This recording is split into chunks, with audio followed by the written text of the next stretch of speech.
come to the last part of our series about Epstein, and it would be easy to end this video with despair, to say the system is broken, the powerful always win, and nothing ever changes. Pero hindi tayo maniniwala doon kasi kung ang ordinaryong tao ay sumuko, sino magtataas ng boses para sa mga victims? Here is what ordinary people like us can actually do. Let us stay informed. Read the actual documents and don't rely on just one source. The truth is in the details, and the details are now public. Let's talk about it.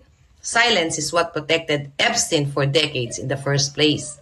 Every conversation at the dinner table, in the group chat, in videos like this, breaks that silence. Demand accountability from elected officials, from institutions, when powerful people are named in connection with crimes. Ask the question out loud, why are they not being investigated? Protect the children in our life.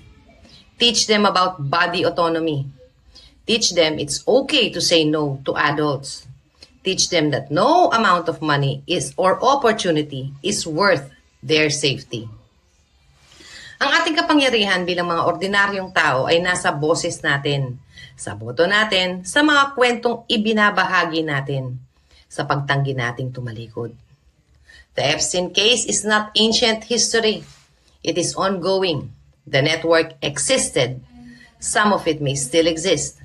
And the only thing standing between silence and accountability is people like you, choosing to pay attention.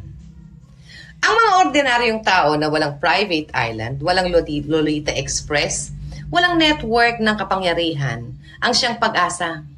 The father walking to work in the dark, he is more honorable than any billionaire who buys silence. That mother counting her budget, she has more integrity than any prince who escapes accountability. The ordinary people of this world are not powerless. They are the moral backbone of civilization. At hanggat may mga taong tulad nila at tulad ninyo na nagmamahal sa katotohanan at katarungan, hindi mananalo ang dilim. Justice delayed is not justice denied, only if we refuse to let it be.